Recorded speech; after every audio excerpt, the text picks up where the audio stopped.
Assalamualaikum warahmatullahi wabarakatuh. Selamat sore, salam sejahtera untuk kita semua. Jadi pada sore hari ini, salah satu rangkaian dari Demo D adalah seminar tentang data science. Jadi di sini mengambil tema yaitu pemanfaatan data analitik dalam bisnis. Sebagai pembicara yaitu Ibu Farida Eskom Mkom. Mungkin bagi adik-adik peserta Demo D bisa mendekat ke depan gitu ya di tempat yang telah disediakan. Karena memang sore hari ini tema yang diangkat sangat menarik yaitu bagaimana pemanfaatan data analitik dalam dunia bisnis. Nah, ini kan adik-adik di sini sudah jadi calon wirausaha semua. Ke depan pasti akan banyak berhubungan dengan yang namanya data. Nah, materi pada sore hari ini yang mengangkat pemanfaatan data analitik dalam dunia bisnis pasti akan banyak bersinggungan dengan bisnis adik-adik semua. Maka dari itu kami berharap mungkin buat peserta yang dari luar, dari masyarakat umum gitu ya, maksudnya mahasiswa di luar acara ini juga bisa masuk ke ruangan. Demikian juga untuk adik-adik peserta Demo D mungkin bisa mendekat gitu ya, karena memang acara ini juga disiarkan lewat Zoom. Oke, untuk mempersingkat waktu karena memang waktu sudah menunjukkan pukul 15:15. Dari jadwal semula harusnya pukul 15. Untuk mempercepat maka ini saya persilahkan pada Bu Farida sebagai pembicara pada sore hari ini untuk menyampaikan materi tentang pemanfaatan data analitik dalam bisnis. Monggo, kami persilahkan kepada Bu Farida. Terima kasih Mas Abud. Saya sambil berdiri aja ya. Ya, Thank monggo, you juga. silakan. Udah. Assalamualaikum warahmatullahi wabarakatuh. Waalaikumsalam. Ya, mungkin adik-adik yang daripada duduk di sana, better di sini. Barangkali ada ilmu nantinya yang bisa didapat. Jadi kebetulan sore ini saya coba sharing bagaimana pemanfaatan data di dalam bisnis. Jadi kalau yang udah biasa nih pernah dengar yang namanya data science, itu apa sih? Penerapannya buat apa? Ngapain? Terus apa yang perlu kita lakukan? Terutama buat teman-teman yang baru memulai usaha atau startup gitu ya. Mau nggak mau, satu, ketika kalian ngebuat produk harus tahu segmen user atau segmen customer-nya masing-masing. Nah, sore ini saya akan sharing terkait itu. Ya, bisa next. Oke. Ya, perkenalkan nama saya Farida. Saya sebagai advisor untuk di komunitas Data Science Indonesia, khususnya untuk wilayah Jawa Timur. Dan saya seorang co-founder dan juga Chief Research Officer di salah satu perusahaan data teknologi namanya Narasio Data. Dan saat ini saya masih sebagai tenaga ahli pendamping data scientist untuk Provinsi Jawa Timur. Oke, next. Yap. Nah, kalau kayak gini udah biasa sering lihat ya, data. Pasti yang pertama kali nanti ketika mau bikin atau pitching, ketika produknya sudah terbuat, pasti yang ditanyain, kenapa kamu memilih membuat produk tersebut? Pasti ada pertanyaan gitu kalau sama investor misalkan. Dan kenapa kamu hampir sama dengan produknya startup yang lain? Bedanya di mana? Nah, untuk bisa menjawab itu, yang pertama kali pasti di mindset kita ngumpulin sebanyak-banyaknya informasi, ngumpulin sebanyak-banyaknya data. Nah, kalau kita lihat data itu apa? Jadi data itu nggak cuma teks. Data itu bisa juga gambar, video, atau bahkan signal. Jadi kayak satelit, signalnya satelit ataupun bahkan voice itu bisa disebut data. Karena dia yang real, jadi bukan yang nggak nyata. Jadi sesuatu yang dia nggak nyata nggak bisa disebut sebagai data. Atau itu dari kita buat-buat, itu nggak bisa disebut data. Next. Yap. Pertanyaan berikutnya adalah kenapa data itu penting? Kalau kita lihat di sini, yang pertama biasanya data itu dipakai untuk apa? Data diri. Jadi contoh kalau kita mau ngedeketin cewek atau cowok, apa dulu kira-kira yang dibutuhin?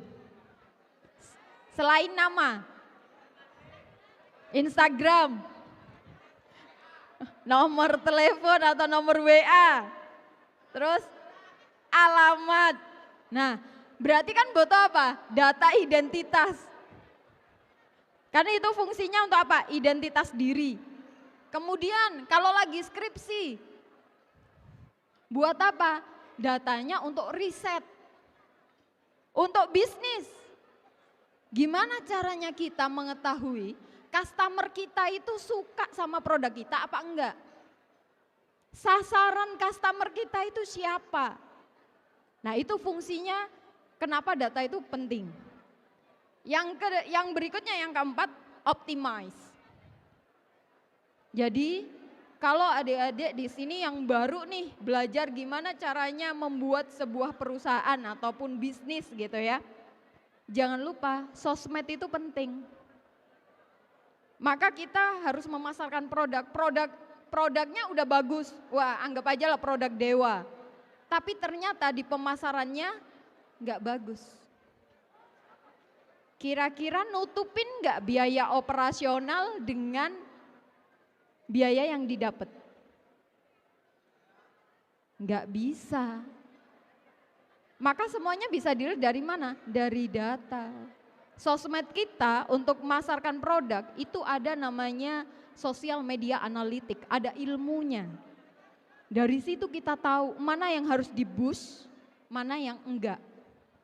Nah, next, itu kenapa data itu penting banget. Nah, ini yang sering banget. Ada yang tahu Bjorka enggak? Tahu. Itu kira-kira tentang apa? Hacking. Hacking atau hacker ya. Gimana di situ yang paling penting apa? Data privacy. Kalau teman-teman udah sering nih dengar data privacy, sebenarnya apa sih? Kegiatannya itu ngapain? Yang pertama, dia mikirin gimana data itu dikumpulkan. Kemudian bagaimana dibagikan, bagaimana digunakan. Itu data privacy. Jadi orang yang sudah, kenapa sampai ada anggapan bahwa orang yang sudah mengenal data, orang yang pinter menguasai data, maka dia bisa menguasai dunia. That is true. Karena saya bisa tahu rumah Anda tanpa saya nanya.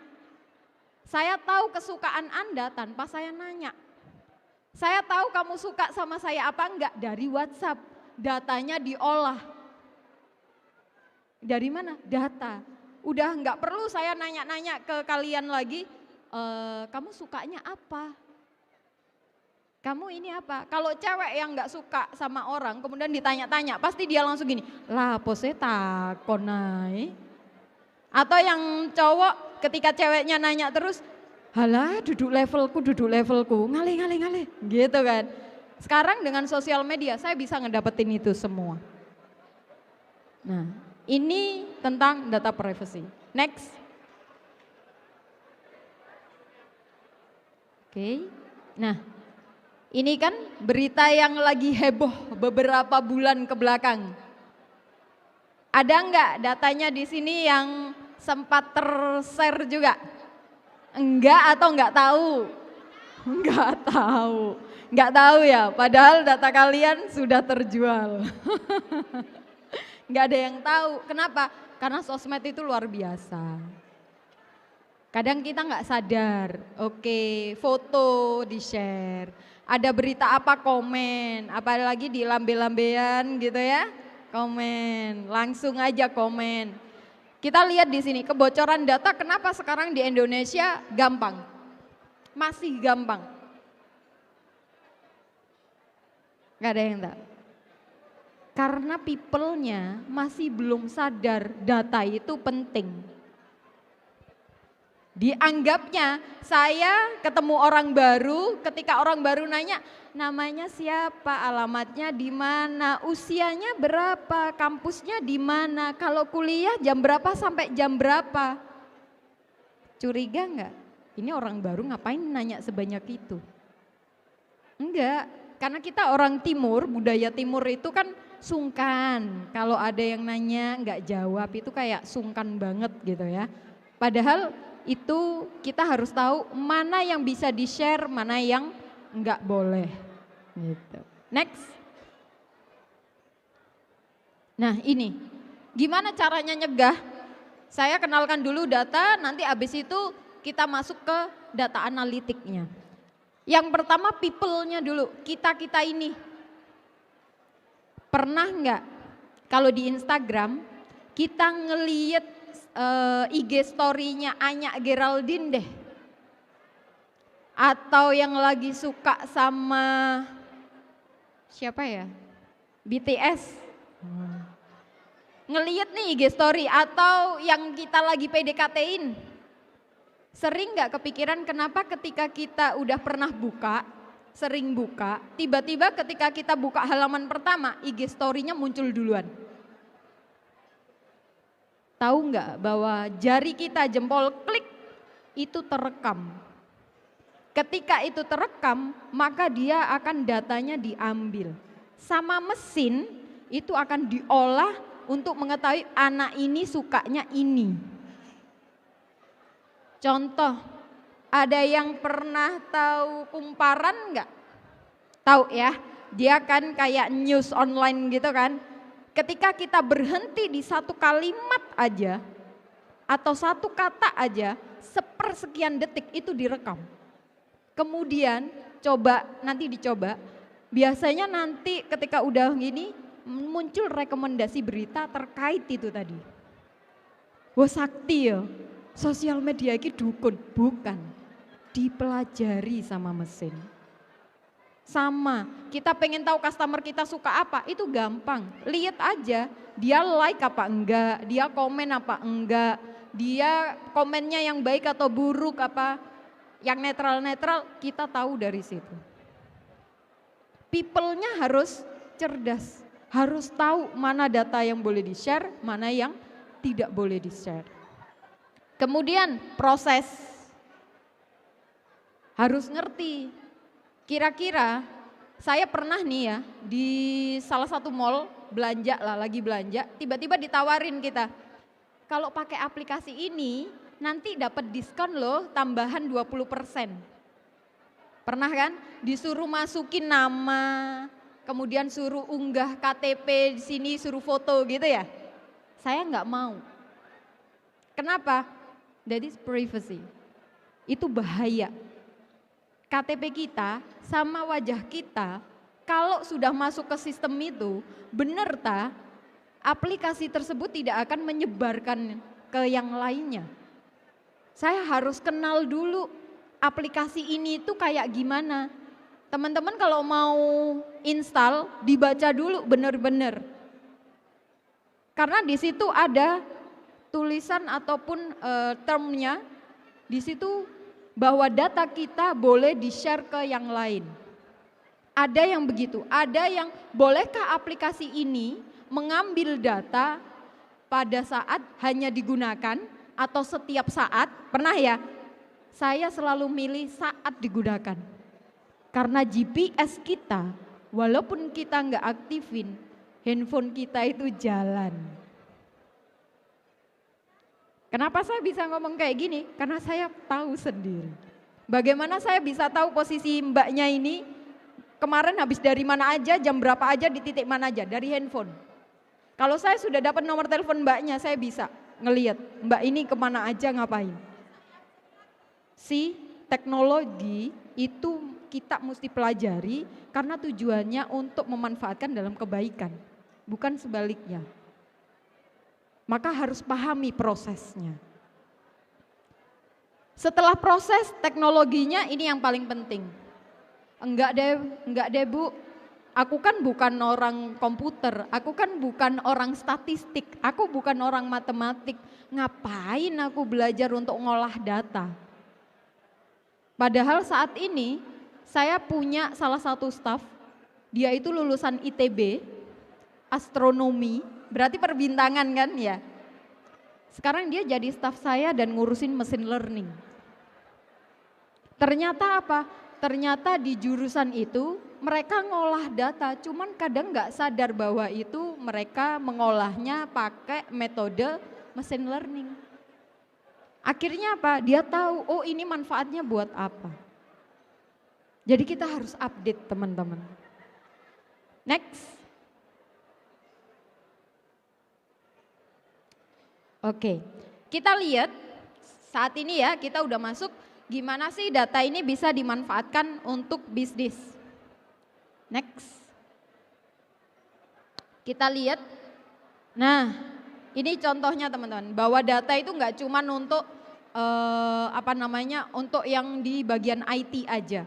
Kita lihat ini adalah case-case yang biasanya industri gunakan atau industri butuhkan.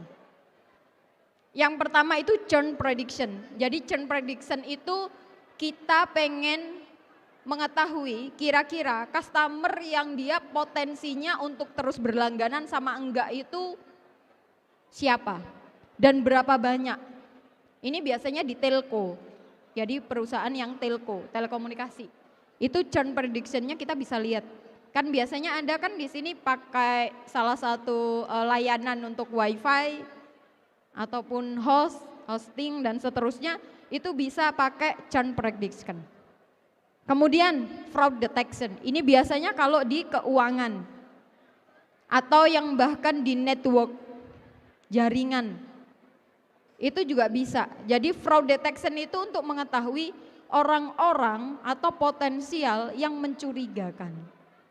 Saya ingat banget waktu saya diundang oleh OJK untuk menjadi pemateri juga, narasumber, itu untuk melihat bagaimana sih data dari nasabah itu bisa diolah dan kemudian kita mengetahui ada nggak potensi transaksi yang aneh.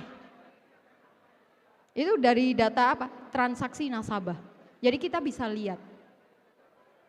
Jadi nggak kaget kalau di bank sekarang udah bisa ketahuan mana yang dia melakukan pencucian uang atau bahkan ini kok kayaknya nggak jelas. Biasanya dia ngambil uang itu tanggal 1 sampai 6. Kok ini dia ngambil uang tanggal 1 sampai 6 tapi intensitasnya biasanya cuma 1 kali 2 kali. Kenapa dia dalam 1 jam berturut-turut transaksinya berkali-kali dan nominalnya besar? Itu sekarang sistem bank sudah melakukan seperti itu. Kemudian customer segmentation. Nah, ini yang penting. Jadi buat adik-adik di sini nih yang udah ada nih ide usahanya, ide bisnis, kenali dulu customermu. Kamu produknya sama dengan yang udah gede. Emang kamu mau ngambil customernya mereka? Enggak mungkin. Kenapa? Mereka udah banyak kelebihan. Kitanya baru bikin. Maka harus mempelajari dulu customer kita itu yang mana kira-kira yang sesuai. Sambil kita lihat customer yang loyal sama enggak itu yang mana. Coba saya nanya, menurut kalian customer yang loyal itu yang dia membeli dalam jumlah besar tapi cuman sesekali, atau dia beli dalam jumlah kecil lah. Jumlah rupiahnya itu kecil misalnya, jumlah uangnya kecil, tapi dia intens tiap hari. Kira-kira yang loyal yang mana? Yang intens. Jadi itu bisa pakai clustering. Mana customer yang loyal sama kita sama enggak? Tujuannya buat apa? kita bisa ngasih diskon lebih banyak ke customer yang loyal. Supaya apa? Dia terus jadi pelanggan kita. Terus kalau yang enggak gimana? Bukan langsung dibuang. Treatment apa yang bisa diberikan supaya customer tersebut bisa jadi customer yang loyal. Gitu. Berikutnya cross selling, upselling.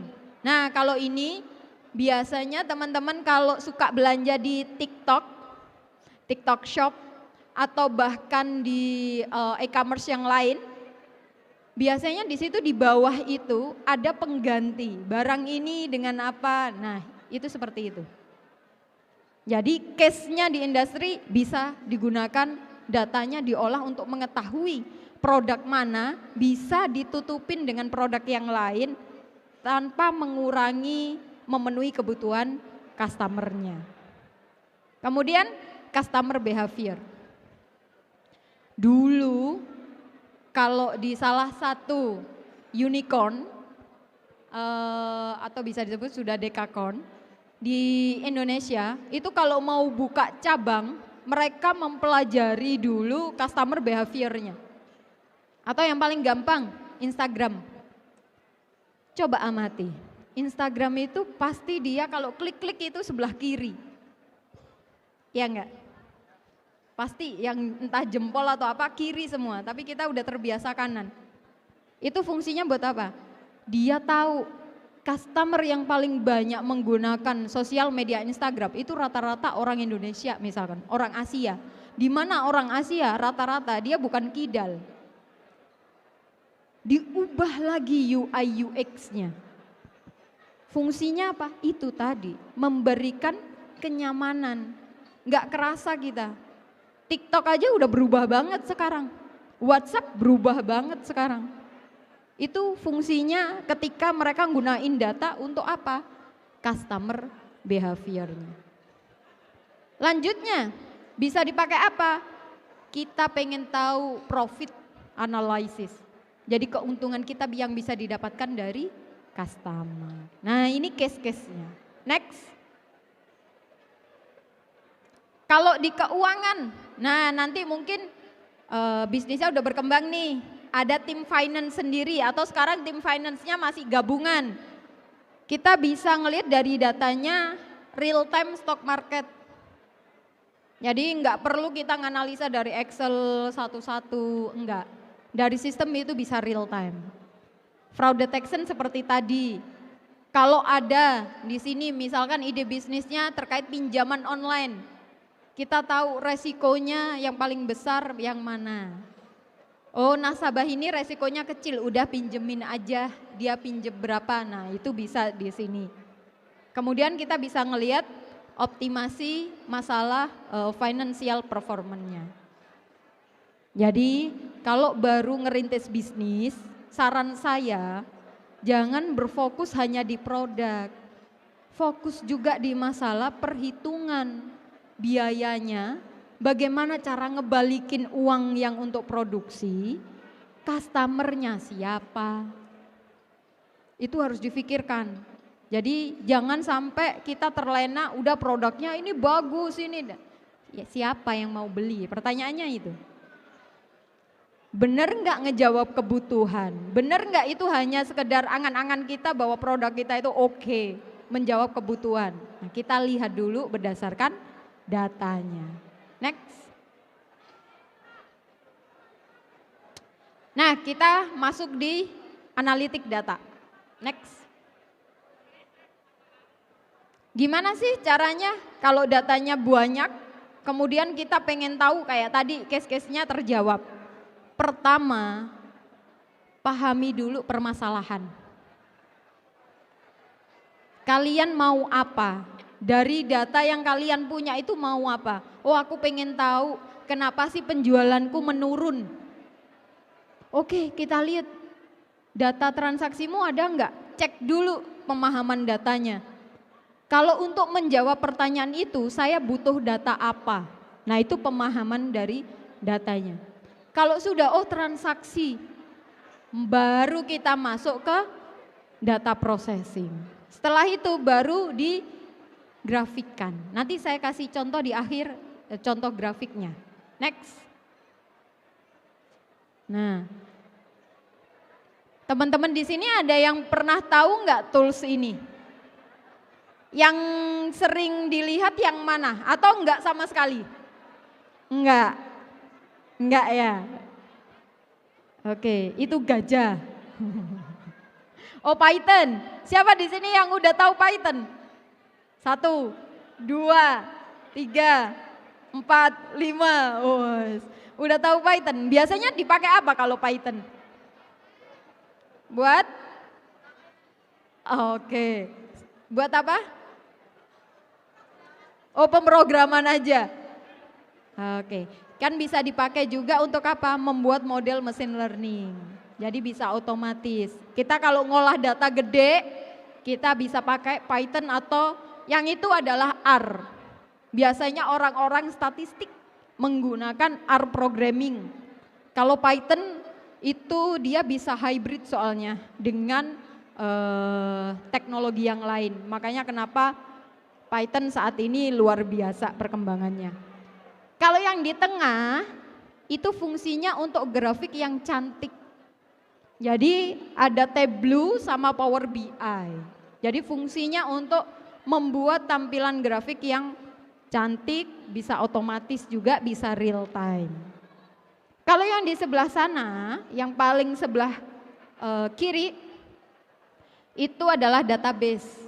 Di mana dari aplikasi teman-teman mungkin ada yang bikin aplikasi, semua datanya terkolek di database. Nah, salah satunya itu MySQL atau MySQL. Oke, next. Nah, pertanyaannya, kenapa kok kita butuh itu tadi sih Bu? Haduh Bu, mikir programming ngeluh aku, ono error tak tinggal ngedota enak. Iya kan? Iya. Saya dulu juga gitu. Jadi kalau ada error game gitu tak biarin aku ngedota. Sebab gak ngurus aku. Besok deadline ya wis sesuk sik ono jam piro iki. Wis ngegame ae sik ngeluh mumet sirahku ya. Nah, kenapa kita butuh itu? Bayangkan kalau datamu itu nggak cukup di Excel, jumlahnya rows-nya yang ada di Excel itu nggak bisa nopang lagi. Kira-kira ya apa? Kita butuh bantuan kan? Nah, itu kenapa kita butuh bantuan programming tools. Gimana kalau data yang dikasih kan PDF yang lagi skripsi nih. Biasanya kalau minta di tempat yang kita mau pakai datanya untuk skripsi kan kadang dikasih PDF, ono sing Excel, ada yang Word dan seterusnya. Nah padahal mesin itu nggak kenal kayak begituan, yang tahu cuman manusia. Itu kenapa akhirnya kita butuh programming tools, fungsinya buat itu. Apalagi datanya banyak. Aplikasi, kayak sekarang handphone, bener mati, yakin itu mati. Kamera itu nyala terus loh. Suara kita ngobrol sama temen, kita nggak matiin data seluler, terekam loh, serius, terekam. Maka jangan kaget kita ngobrol tentang sepatu, tiba-tiba langsung buka Shopee sepatu. Wih, sewakti kan, ini bener smartphone temenan nih. Enggak, terekam data kita, suara kita itu loh direkam. Maka ada beberapa teman-teman yang saya jumpai atau bahkan kita waktu berinteraksi, apalagi waktu di Jakarta, ketika kita ngomong hal penting, kita semua sama-sama sepakat mematikan data seluler.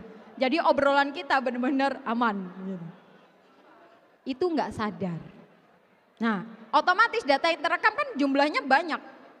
Gimana ngolahnya kalau kita manual? Nggak bisa. Mau nggak mau kita harus belajar tentang ini tadi programming tools-nya. Next. Nah, gimana kalau Excel sama Python? Bisa kok. Kalau mulai awal customernya nggak banyak, transaksinya nggak banyak, nggak apa-apa dari Excel. Jangan tiba-tiba, wah aku dengar seminar, katanya pematerinya itu nggak cocok Excel. Enggak, boleh. Kalau belum banyak, pakai aja dulu Excel. Kita analisa. Tapi kalau datanya udah banyak, enggak cukup kita hanya pakai Excel. Jadi kalau masih belajar analisa data, pakai aja Excel dulu, nggak harus Python. Ya, itu yang harus diingat. Next. Oke, data preprocessing. Saya tunjukkan aja. Jadi paling enggak biar pernah dengar gitu. Next. Nah, kenapa perlu kayak gini? Saya nggak tahu teman-teman ini dari jurusan mana aja, tapi biasanya kalau kita mau nganalisis data, pasti ada data tiba-tiba kosong, nggak ada isian.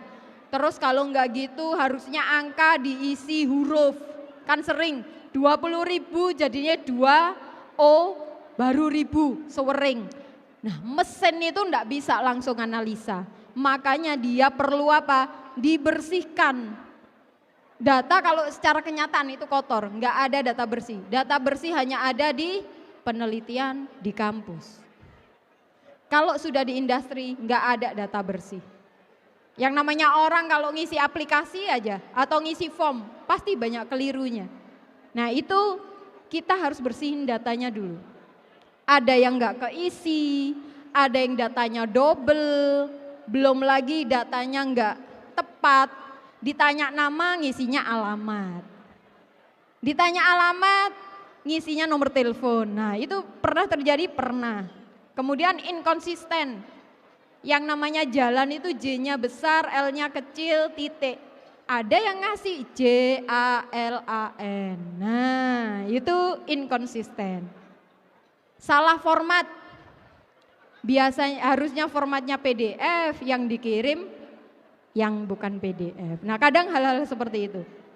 Kemudian ejaan. Mesin itu enggak pinter kayak manusia.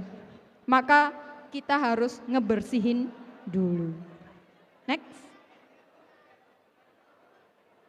Nah, saya kasih tahu kalau data yang kita olah salah itu efeknya nyampe mana. Coba teman-teman lihat di sini.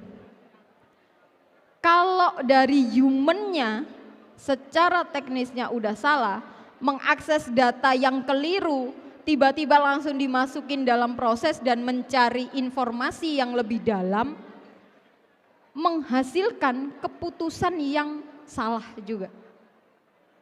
Maka kenapa kalau teman-teman sering dengar, kalau datanya sampah diolah bisa menjadi sampah juga sebenarnya. Tapi itu kalau di data, kalau di kenyataan sampah bisa jadi barang yang istimewa, tapi kalau di data nggak bisa, datanya nggak benar, kamu olah, kamu sebarkan, jadi apa? Hoax. Jadi yang dimaksud ini itu seperti itu, harus tahu sumbernya dulu, baru diolah, dicerna, kemudian di-share. Lanjut. Nah, ini gambarannya. Jadi kalau di tengah ada tulisan manipulation, bukan dimanipulasi. Yang dimaksud manipulasi di data itu insert, update, delete. Nah itu view juga, itu adalah proses manipulasi. Jadi kalau datanya kosong, maka diapakan. Nah itu yang dimaksud manipulasi. Kalau cleaning, pembersihan kayak tadi, harusnya O diganti 0 dan seterusnya. Sampai di data wrong link. Jadi di sini bagaimana misalkan data alamat itu macam-macam, tapi dia kecamatan atau bukan. Nah, itu dikelompokkan. Bisa seperti itu. Next. Ya, ini yang tadi prosesnya. Lanjut. Nanti teman-teman yang tertarik untuk materinya boleh minta ke panitia aja. Oke, lanjut. Ini sudah dijelaskan penerapannya. Ini data wrong link. Lanjut. Oke, yang tadi grouping, lanjut. Oke, habis. Ternyata saya belum nunjukin, saya pernah ngolah, bukan saya, tapi salah satu tim di komunitas Data Science Indonesia, Jawa Timur. Dia itu suka sama cewek. Tahu nggak gimana caranya dia sampai keterima dan sekarang udah punya anak? Jadi dia dari chatnya, dia analisa dari WhatsApp, data WhatsApp.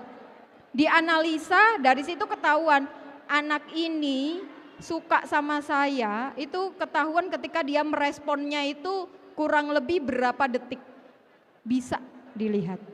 Kemudian dia bisa mengetahui jam berapa sampai jam berapa itu intensitas dia membalas itu tinggi. Ternyata mulai setelah sholat isya sampai jam 11 malam. Maka dia maksimalkan WA di jam itu. Sampai akhirnya dia nembak, mau nggak jadi istriku. Jadi bukan lagi pacaran, mau nggak jadi istriku. Ya ayo, ya udah langsung nikah. Itu dari data loh, bisa bayangin kalau itu customer kita. Produknya sampean ini yang lagi dibuat ini, ide bisnis ini, gimana caranya? Supaya orang mau beli, orang bisa menggunakan, dan Anda tahu bahwa produk Anda bermanfaat. Jadi pinter-pinter harus buka mindset, belajar itu nggak akan pernah berhenti. Menjadi seorang pebisnis, mau menjadi dosen, mau menjadi pengusaha atau siapapun, tetap harus learning, tetap harus tahu data itu ada di mana-mana dan kita bagaimana memanfaatkannya, buat apa, itu harus dipelajari. Mungkin itu saja dari saya. Terima kasih semuanya, selamat sore. Oke, terima kasih pada Bu Farida. Kita beri aplaus untuk materi dari Bu Farida. Oke, sedikit menyimpulkan ya. Jadi jujur saya tidak terlalu paham tentang statistik gitu ya. Jadi kalau secara garis besar kegunaan dari data analitik ini sangat banyak gitu ya. Misalkan di sini adalah untuk mendeteksi kecurangan. Nah ini apabila kita sudah bisa mengolah data, menganalisa data, kita bisa mengetahui bahwasannya ada kecurangan gitu ya. Termasuk di situ mungkin bagi Anda para startuper gitu ya, atau calon pengusaha, yaitu bagaimana Anda memberikan atau memperkirakan segmentasi dari produk Anda, customer mana sih sebenarnya yang kita sasar. Jadi kalau di marketing itu kan ada STP gitu ya, jadi ada segmentasi, targeting, positioning dan sebagainya. Oke, mungkin itu sedikit kesimpulan. Mungkin ada pertanyaan dari, nah sebentar, ada mic lagi enggak ya? Sebentar, enggak apa-apa udah. Saya yang turun, oh bisa, nggih, monggo Mas.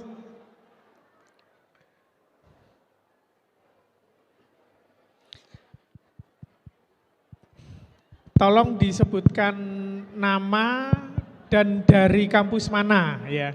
Oke, silakan. Oh ya, nah ini kayaknya harus maju memang, betul. Sebelumnya terima kasih. Assalamualaikum warahmatullahi wabarakatuh. Waalaikumsalam warahmatullahi wabarakatuh. Perkenalkan, nama saya Anis Fitria dari Universitas Islam Madura. Di sini saya mau bertanya, apa saja yang menjadi ruang lingkup untuk menganalisis data analisis dalam dunia usaha? Kemudian, apakah dalam dunia usaha untuk menganalisis data tersebut itu ada sistem atau caranya tersendiri atau sama seperti mengumpulkan data pada umumnya? Sekian, terima kasih. Wassalamualaikum warahmatullahi wabarakatuh. Waalaikumsalam warahmatullahi wabarakatuh. Monggo langsung dijawab Bu Farida. Oke, langsung saya jawab. Sorry, tadi Mbak siapa? Anis. Mbak Anis. Ya, jadi saya langsung jadiin satu ya, gimana caranya pengolahan data kalau di dunia bisnis tuh ya sama kayak yang tadi atau ada yang lain. Ruang lingkupnya yang dianalisa datanya untuk bisnis itu apa saja gitu ya. Saya coba bantu jawab.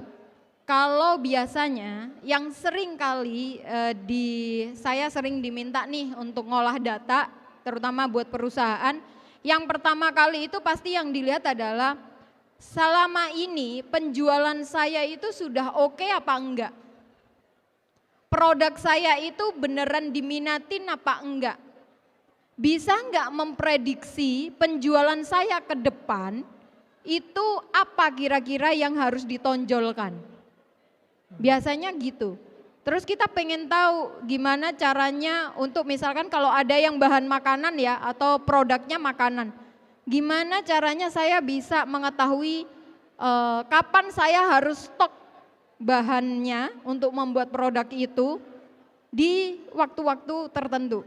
Nah, biasanya yang dianalisa seputar itu. Selain masalah revenue buat perusahaan, kan biasanya ada target kita penjualan berapa. Nah, itu yang dianalisa, kita pengen tahu kenapa penjualan kita menurun. Nah, itu dicek. Itu biasanya yang diolah gitu. Caranya gimana untuk menganalisis data? Ya harus ada datanya. Kalau memang transaksi penjualan kan yang namanya transaksi kan pasti datanya ada dong, dia beli sama kita. Kalaupun misalkan Bu nggak ada sistemnya untuk jual beli, ya berarti harus dicatat. Mau nggak mau, suka nggak suka, setiap orang beli harus dicatat. Kenapa? Karena itu bisa kita pakai untuk kita mengetahui, oke, laba kita sampai berapa, produk apa yang dijual, rata-rata yang beli di kita itu dia customernya dari tempat mana, kita perlu buka cabang apa enggak.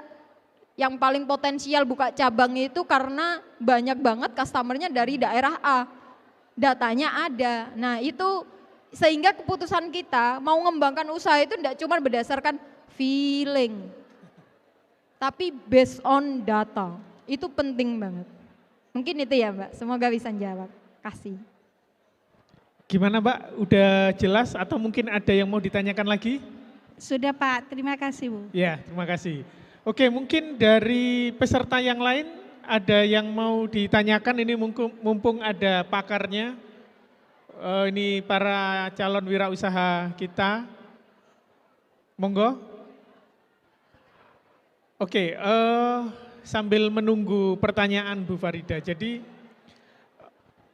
jujur saya ini kan awam soal statistik gitu ya.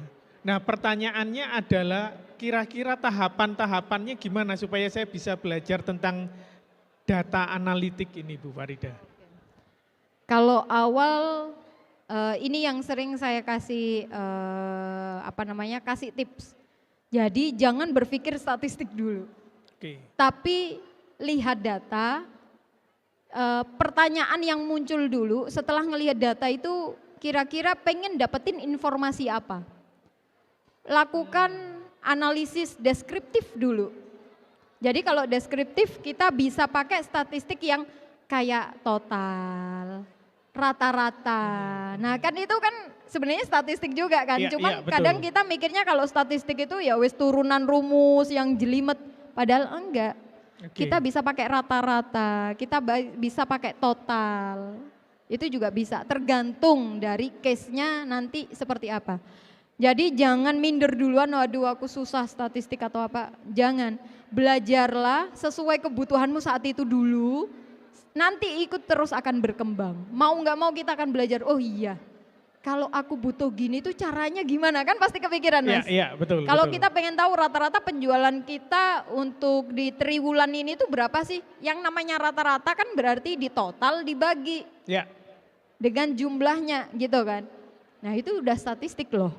ya betul. Tapi kan nggak sadar, menjumlahkan itu juga statistik, sum, count.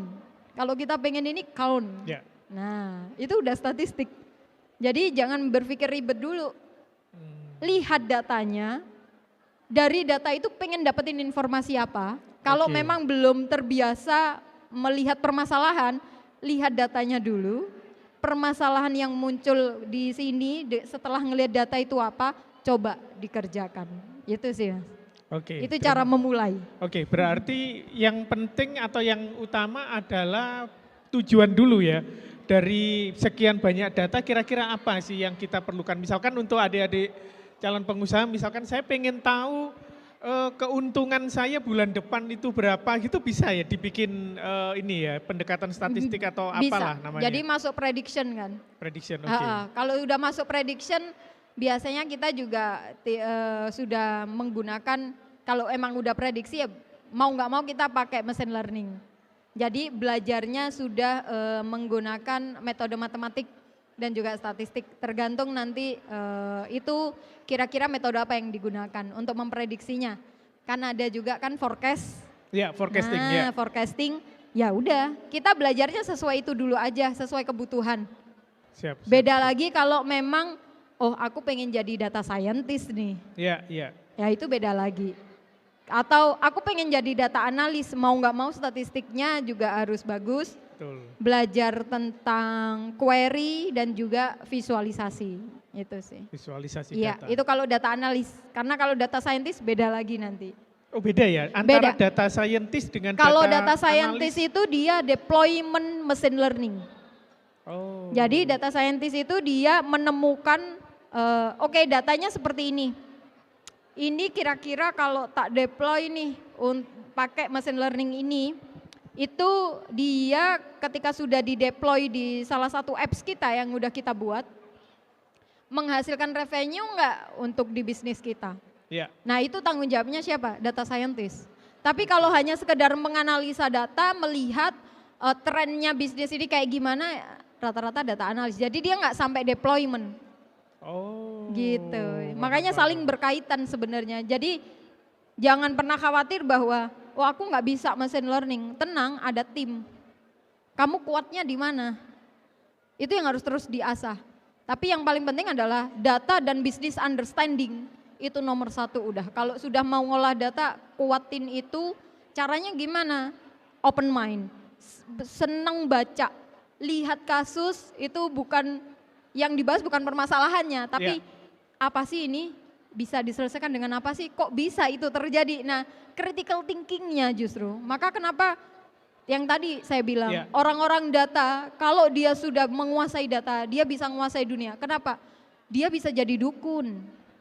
Kan prediksi itu tadi, forecasting, mainan saham. Di sini ada teman-teman yang mainan saham nggak? Ada nggak di sini yang biasa main Nggak saham? ada. Kan gitu. Saya dulu pernah jadi broker, Mas. Oh pernah ya? Oke. Pernah jadi broker Gimana waktu pengalamannya? mahasiswa, waktu masih mahasiswa S1. Itu berarti menggunakan data analitik? Manual kan dulu, iya tapi kan manual. Jadi kapan kita harus nge-up, kapan kita harus sudah langsung tarik. Oke. Tapi kan itu kalau dulu kan berdasarkan feeling, waduh ini naik nih, jam sekian naik, ini naik, tutup, langsung tutup. Tapi kan masih gitu, ternyata ada ilmunya. Jadi ketika saya pelajari, oh ternyata begini ya caranya gitu. Itu sih. Jadi menarik sih, kalau udah pernah tahu nanti kita ketagihan sendiri, mempelajari yang lain. Iya menarik sih, jadi begini yang saya tahu salah satu manfaat dari data analitik ini kalau saya nggak salah, saya pernah baca bahwasannya GrabFood dan GoFood ini adalah produk yang lahir dari aplikasi data analitik. Yes. Benar gitu ya Bu Farida ya? Yes, betul. Jadi ketika para penumpang ini misalkan nih jam 12 siang dia mulai keluar dari kantor, dia menuju katakanlah rumah makan Padang atau apapun lah. Nah sama si Grab maupun Gojek ini dipelajari, ternyata kok kayaknya banyak orang yang keluar jam sekian, berarti orang butuh untuk makan. Nah dari situ akhirnya dia coba menawarkan kalau misalkan ini saya bikin GrabFood atau GoFood, ini gimana ya responnya? Benar gitu ya Bu Farida? Iya benar. Jadi pernah ada, bukan pernah ada. Jadi salah satu teman, jadi kalau di komunitas data science itu rata-rata orangnya ya udah ya kita tahu lah startup yang udah gede-gede kan Mas sampai detik ini. Jadi pernah ada case waktu itu pandemi kan. Kalau pandemi itu kan ada aturan ya, yang kemarin PPKM ya. Betul. Itu kan nggak boleh bergerombol. Betul. Padahal kalau biasanya driver yang nerima orderan untuk mau GrabFood ataupun GoFood ya, itu kan nggak boleh bergerombol. Maka mencari efisiensi atau metode gimana caranya waktunya itu nggak bersamaan antara driver satu dengan yang lain. Mengestimasi selesainya jam berapa, maka driver langsung ambil, langsung antar. Nah, betul, itu yang dilakukan data scientist, Mas. Menemukan metode itu untuk dideploy. Akhirnya kan bisa aja driver itu ataupun yang partner, itu tuh dia ngambil makanan tidak hanya satu tempat untuk satu customer. Bisa macam-macam tempat dan macam-macam customer. Karena di machine learningnya, di algoritmanya sendiri untuk mau itu GrabFood ataupun GoFood sudah diterapkan. Gitu. Iya. Jadi memang benar-benar powerful ya apabila kita bisa mengolah data gitu ya. Oke, mungkin ada pertanyaan mungkin kasus bisnis dari adik-adik mungkin. Oke, silakan. Ya, Mas, sudah di situ. Oke, silakan, langsung aja. Perkenalkan nama dan asal kampus dari mana? Assalamualaikum warahmatullahi wabarakatuh. Waalaikumsalam. Perkenalkan, nama saya Miftah Arifin dari kampus Universitas Islam Madura. Pertanyaan saya tuh gampang sih, cuma ada sedikit mengganjal dari pikiran saya tentang analisis data. Ketika dalam satu usaha itu kan pasti ada yang namanya margin yang error seperti itu. Tentunya kita harus menganalisis data tersebut untuk menemukan menyelesaikan dari margin error tersebut. Mungkin dari Ibu ada jalan alternatif seperti itu untuk menemukan lebih cepat kesalahan atau kekurangan dari bisnis tersebut. Terima kasih. Oke, silakan. Sorry, tadi aku agak menggema banget suaranya. Tadi yang error itu apa ya? Suaranya ngebas banget Masnya. Ya, dari segala hal, Bu. Lebih-lebihnya itu dari keuangan. Enggak denger. Enggak apa-apa deh, Masnya agak ke depan aja boleh nggak? Sorry banget.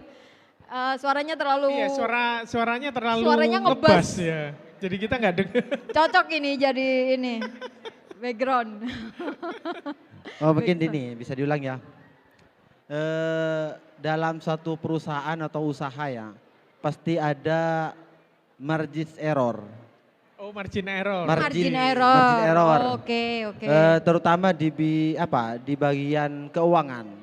Oke, ya di keuangan. Tentunya kalau kita ingin membenarkan atau mencari kelurusan dalam keeroran tersebut, kita harus menganalisis data kan. Oke. Mungkin dari Ibu sendiri ada jalan alternatif seperti itu untuk menemukan membereskan lah hal tersebut seperti itu. Iya. Oke, terima kasih. Oke, berarti monggo, gimana silakan. caranya ketika ada margin error kayak gitu ya? Kalau di dalam keuangan itu kan ada metodenya sendiri untuk analisis di accounting, terutama di accounting. Karena accounting sama finance beda. Jadi accounting sama finance itu beda. Jadi satu yang karena saya nggak tahu errornya itu marginnya sampai berapa margin errornya, maka yang pertama kali harus dicek dulu datanya itu valid enggak. Itu yang pertama. Kemudian ketika melakukan penghitungannya itu sesuai enggak sama metodenya atau bahkan konsepannya. Sudah sesuai belum? Nah, kalau sudah sesuai, maka kita perlu menganalisa lagi di titik mana yang bisa kayak di poin datanya itu yang mana yang dia ternyata penyebab margin errornya tinggi. Kan biasanya kalau margin error tinggi kan berarti nggak benar. Apakah itu di produksinya, apakah di operasionalnya, atau justru di pemasarannya. Lebih ke situ sih Mas. Jadi harus benar-benar dicek lagi. Karena kalau ngomong metode banyak, gimana caranya misalkan mau nge-imbalance-kan gitu ya. Nah itu banyak sih metodenya banyak. Banyak yang bisa dipakai maksudnya. Jadi bukan pas saat itu metode yang banyak itu digunakan semua, enggak. Jadi salah satu aja. Maka harus dianalisa dulu dari datanya dulu. Jadi jangan langsung tiba-tiba menyimpulkan. Gitu ya. Mungkin itu Mas ya jawabannya. Terima kasih Ibu. Sama-sama. Ada lagi mungkin yang mau ditanyakan? Sebentar, Masnya dulu, udah jelas? Sudah Pak. Oke, mungkin yang lain, monggo silakan. Ya, Mbak yang pakai jilbab. Ya, cewek Ya, dulu silakan, ya Mbak. Mas. Yang coklat, ya silakan. Woman first. Sebutkan nama dan dari kampus mana ya? Baik, terima kasih atas waktunya. Perkenalkan, nama saya Yusnani Husen dari Universitas Nahdlatul Ulama Surabaya. Oke. Izin bertanya, bagaimana jika skill yang kita punya berbeda dengan keinginan kita untuk membuka usaha? Contohnya, skill yang saya punya terletak pada desain grafis, namun keinginan saya ingin membuka usaha di bidang kuliner. Menurut Ibu, pilihan mana yang tepat untuk saya membuka usaha? Terima kasih. Oke, ini antara skill dan keinginan. Iya, betul. Oke, kalau di desain grafis, kira-kira bisa mendukung keinginan enggak? Contoh, kalau kita bisnisnya di makanan, masa dari ilmu desain grafis gak bisa membantu untuk gimana bikin packagingnya, gimana caranya supaya unik, jadi buat logo dan segala macam kan di situ ya. Nah, jadi menurut saya antara keinginan dan skill, pahami dulu apakah keinginan itu benar-benar cita-cita atau hanya sekedar keinginan sementara. Kalau menurut saya skillnya asah terus. Kenapa nggak ada yang pernah salah kalau kita investasi leher ke atas? Investasi leher ke atas itu artinya pengetahuan, skill. Jadi nggak ada yang sia-sia menurut saya ya, menurut saya pribadi. Mau kita jadi apapun, tapi karena kita kita udah terbiasa pola pikirnya itu benar-benar terurut. Mau nggak mau kan kita gitu, kalau mau bikin tampilan nih, desain, apa dulu nih yang dibuat kan biasanya gitu. Sama kan, kalau kita mau bisnis apa dulu kira-kira yang harus dicari. Oh saya suka ngolah makanan, ya nggak apa-apa. Tapi gimana caranya memanfaatkan dari skill kita memang nggak bisa masak. Tapi kan kita bisa, ada orang nih pinter, dia nggak ada fasilitas. Why not dia join sama kita. Dia yang bagian produksi, saya bagian packaging. Saya yang ngolah, saya yang ini menentukan harga, kemudian saya nanti bagian pemasaran. Bagaimana cara ngebuat video pemasaran yang bagus, kan juga bisa memanfaatkan skill kita. So, saya rasa nggak ada hal yang menurut saya sia-sia. Pinter-pinternya kita gimana satu, kolaborasi. Kolaborasi itu jangan yang sama skillnya dengan kita aja. Justru mereka yang lain itu perlu. Karena kita perlu dapat wawasan dari yang lain juga. Ya, betul, betul. Itu sih. Mungkin bisa membantu ya Mbak. Karena saya dulu juga catering. Saya buka bisnis catering. Oh, pernah bisnis catering. Ya, Bu Farida. sempat ngirim sampai ke Makassar. Padahal Waduh. saya orang informatik. Cuman saya gabut. Gabutnya tapi menghasilkan kan. Nah, kenapa kita nggak memulai itu? Kan gitu ya Mas. Betul, betul. Gimana Mbak? Masih ada yang kurang jelas? Oke, silakan. Izin menyangga ya Bu. Kalau saya kata keluarga itu disuruh membuka usaha desain grafis, contohnya percetakan. Sedangkan keinginan saya ingin membuka usaha kuliner. Iya, nggak apa-apa. Yang namanya keinginan dari orang lain itu kan nggak harus kita penuhi kan. Tapi yang paling penting adalah bagaimana kita membuktikan. Bagaimana kita membuktikan, udah itu aja sih. Menurut saya itu, kalau memang kita udah fokus nih mau usaha kuliner, ya udah fokus di situ, pelajari benar-benar gimana bisnis kuliner itu. Kemudian dari skill kita apa yang bisa mendorong supaya itu lebih membedakan dengan yang lain. Gitu. Jadi tetap semangat. Baik, terima kasih banyak Bu. Sama-sama Mbak. Oke, terima kasih. Oke, kayaknya tadi ada satu penanya. Monggo, silakan. Terima kasih atas waktunya. Perkenalkan, nama saya Faisal Asikin dari Universitas Islam Madura. Izin bertanya, Ibu, mengenai analisis data. Tentunya yang perlu kita analisis dalam pemasaran produk kita itu objeknya manusia, kan seperti itu. Pemasaran produk kita mau disebarkan kemana yang tentunya itu ke manusia. Menurut saya pribadi, dalam menganalisis manusia itu merupakan hal paling sulit daripada menganalisis benda-benda yang lain. Dikarenakan apa? Karena manusia itu berubah-ubah sesuai situasi dan kondisinya. Dan juga apalagi yang dianalisis itu perempuan. Perempuan itu mengatakan ke arah timur tapi yang dimaksud itu ke arah barat. Seperti itu. Nah, sekian. Ke timur tapi aslinya ke barat. Maka pertanyaannya, bagaimana cara untuk mengetahui hal tersebut tanpa tidak hanya berpatokan ke hal yang dohir, tetapi ke hal yang batin. Seperti itu.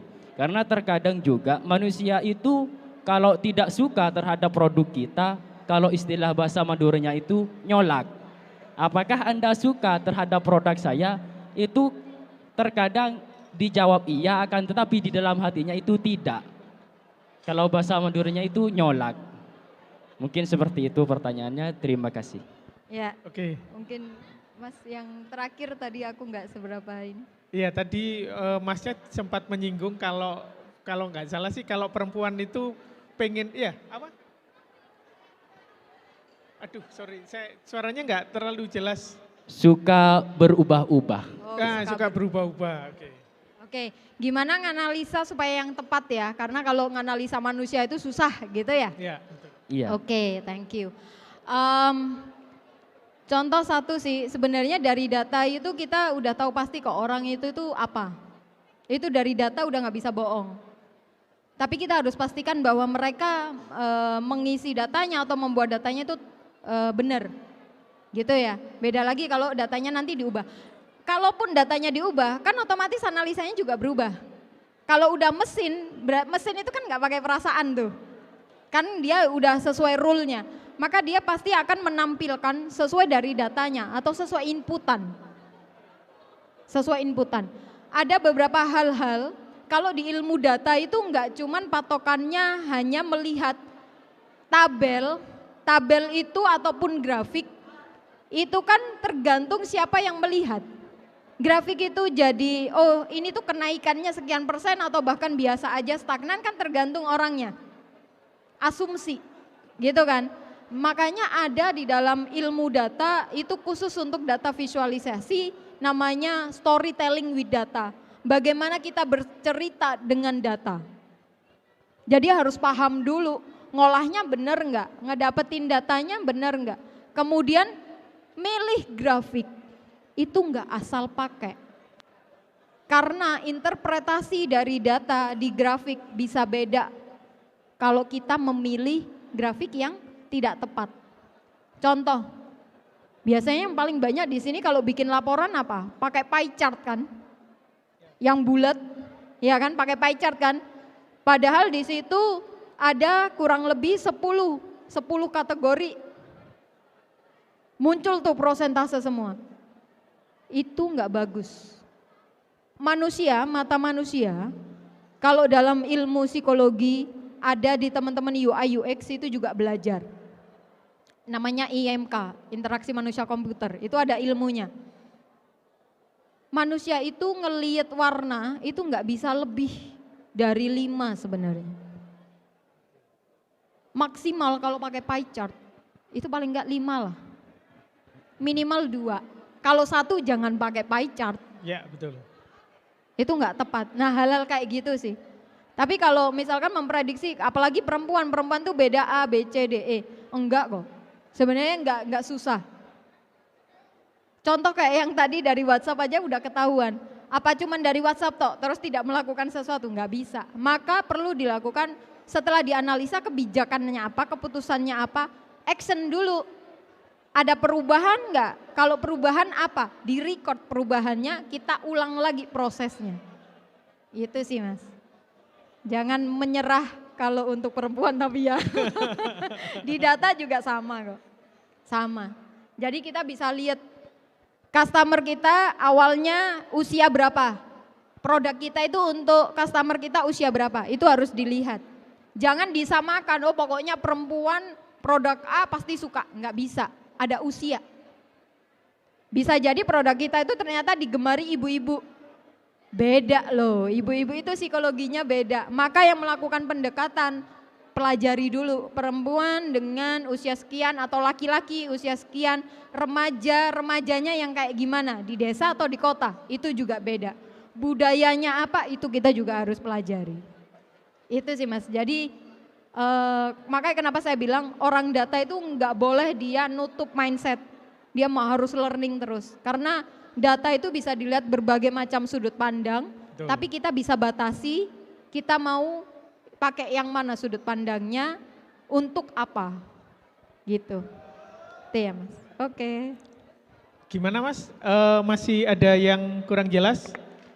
Terima kasih, cukup sudah. Oke, terima kasih. Mungkin ada pertanyaan lagi? Nah ini ngomong-ngomong soal komunitas ini, Bu Farida, mungkin bagi adik-adik di sini yang mungkin sore ini sudah nonton atau ikutan langsung di tempat ini, kalau ingin gabung di komunitas data science Indonesia, Jawa Timur atau Surabaya ya? Oke, ya. Data Science Indonesia wilayah Jawa Timur. Jawa Timur, Jadi langsung aja regis dan itu gratis, nggak ada biaya member atau biaya apapun. Di situ siapapun boleh gabung, masyarakat umum, mahasiswa atau bahkan yang sudah kerja tapi pengen tahu gimana sih cara ngolah data, regis aja di www.datascience.or.id. Oke, jadi buat adik-adik semua yang memang butuh bagaimana belajar tentang data analitik dan sebagainya, saya pikir acara ini tentu sangat terbatas ya. Jadi harapan saya dari acara ini adik-adik bisa gabung dengan komunitas Data Science Indonesia Jawa Timur, chapter Jawa Timur gitu ya. Karena dari situ kita bisa berjejaring, bisa belajar banyak hal tentang apa itu data science dan sebagainya. Sehingga harapannya dari komunitas tersebut itu banyak hal yang bisa kita dapatkan. Oke, waktunya sudah menunjukkan pukul 16:20. Mungkin masih ada pertanyaan lagi, kalau masih ada pertanyaan boleh, tapi kalau memang sudah nggak ada, nih waktunya sudah lebih dari 1 jam. Oke, masih ada lagi, silakan. Mbaknya juga yang belakang. Oke. Ya, silakan. Terima kasih atas waktunya. Sebenarnya ini bukan pertanyaan, cuma mau minta arahan terhadap Ibu selaku senior kami dalam usaha, terhadap kami selaku entrepreneur yang baru mulai seperti itu. Ada apa arahan-arahan ataupun tips-tips gitu. Langkah-langkah untuk ngebentuk tim. Untuk Atau tim. Kenapa? Untuk tim, Bu. Membentuk tim. Iya. Oh, Ya, oke, membentuk tim. langkah-langkahnya ngebentuk tim. Oke. Ini kalau dari pengalaman saya pribadi, yang pertama, kenali dulu kelemahan dan kekuatan kita. Kita ini kekuatannya di mana? Misalkan, oh aku kuatnya itu di memasarkan atau bahkan bikin planning. Berarti aku butuh orang apa? Supaya produk ini jadi, tim ini butuh siapa aja. Nah itu sih. Oh berarti aku butuh orang yang bikin produknya. Bikin produknya produk apa? Kalau terkait teknologi berarti butuh orang yang kuat di teknologi, yang seperti apa? Cari itu. Kemudian yang kedua, harus yang paham masalah keuangan. Nggak boleh bukan yang di bidangnya. Jadi yang paham finance, cari orang yang paham tentang finance. Backgroundnya terkait itu. Karena itu akan kenceng banget bisnismu. Saya jujur, saya orang informatik, orang teknik gitu ya. Engineer. Kita itu narasi data itu 2 orang mas, cewek-cewek. Ya. Nah teman saya itu backgroundnya accounting US. Jadi dia auditor di US. Tapi dia orang Indonesia. Ya. Nah ketemu kan kita, saya kuat di teknik, dia di keuangan ataupun bisnis. Ya. Itu kenceng mas. Terus berarti aku butuh tim lagi kan untuk yang membuat produknya. Aku petakan. Karena kalau di narasi data itu training dan consulting terkait data teknologi, maka satu yang untuk kurikulum, kemudian training, kemudian yang untuk project data analytics butuh machine learning engineer, data scientist, saya create itu. Dan satu lagi yang paling penting, harus ada yang pinter memasarkan. Karena produk sebagus apapun, nggak dipasarkan, memasarkannya asal-asalan, nggak ada yang beli. Ini udah sering banget teman-teman betul. startup fokusnya hanya di masalah produk, ternyata yang masarin nggak ada. Karena semuanya sama, orang teknik misalkan. Ya, ya, Semuanya betul. sama, orang pemasaran produknya gak ada. Lah Ya, apa yang itu. dipasarkan? Jadi itu sih Mas. Mungkin itu bisa membantu ya. Ya, jadi benar yang disampaikan oleh Bu Farida tadi. Jadi memang dalam tim ini harusnya memang ada background yang berbeda-beda. Iya, gitu ya. backgroundnya harus beda-beda. Oke, gimana Mas? Ada lagi yang ditanyakan? Nggak ada. Terima kasih Ibu. Oke, Cukup. terima Sama-sama. kasih. Kayaknya ada mbaknya yang tanya tadi. Mbak yang pakai Oke, itu. silakan Mbak. Baik, Assalamualaikum warahmatullahi wabarakatuh. Waalaikumsalam. Waalaikumsalam. Terima kasih atas kesempatannya kembali. Di sini saya mau bertanya terkait pertanyaan Emas yang tadi. Yang katanya kadang perempuan itu suka berubah-ubah atau kadang data yang dimasukkan itu tidak sesuai. Nah, lantas bagaimana ketika kita menganalisis data, namun data yang dimasukkan oleh customer atau oleh orang yang kita minta datanya itu tidak sesuai. Bagaimana caranya kita mengetahui bahwa data yang diinputkan tersebut sudah benar, sudah sesuai dengan realita atau tidak? Sekian, terima kasih. Wassalamualaikum warahmatullahi wabarakatuh. Waalaikumsalam. Waalaikumsalam warahmatullahi wabarakatuh. Oke, gimana caranya? Yang pertama, kita ketika mau ngedapetin data itu kita pasti ngebuat standar datanya itu formatnya kayak apa, itu siapa yang buat? Kan kita. Maka kita mengetahui datanya yang standar seperti apa. Kalau nantinya yang mengisikan atau yang dapat inputan datanya nggak sesuai, kira-kira valid enggak? Nah, gampang kan dari situ. Kalau berita, gimana caranya kita bisa tahu berita ini hoax atau enggak? Cari dulu sumbernya. Contoh, besok itu ujian loh. Besok tugasnya dikumpulin dosen A. Lihat dulu dosen A ini ngajar di mana aja. Mata kuliah apa aja, ruangan berapa, kelas apa. Oh ternyata bukan di kelas kita, ya berarti kan anak ini hoax. Gitu. Jadi jiwa detektifnya harus Ya, dimunculkan. betul. Gitu, itu ya Mbak ya. Oke, gimana Mbak? Sudah terjawab? Oke. Oke, ada lagi mungkin yang masih mau bertanya? Oke, saya kira sudah cukup. Ini waktunya sudah menunjukkan pukul 16 lebih 25 menit. Sudah lebih dari 1 jam gitu ya. Untuk menutup acara pada sore hari ini dalam acara meet up komunitas Surabaya gitu ya. Terima kasih atas waktu yang telah disediakan oleh adik-adik ya di tengah kesibukan demo D, dan saya ucapkan juga terima kasih pada Bu Farida sebagai narasumber pada sore hari ini. Aplaus untuk Bu Farida pada sore ini. Terima kasih, saya tutup. Wabillahi taufik wal hidayah. Wassalamualaikum warahmatullahi wabarakatuh.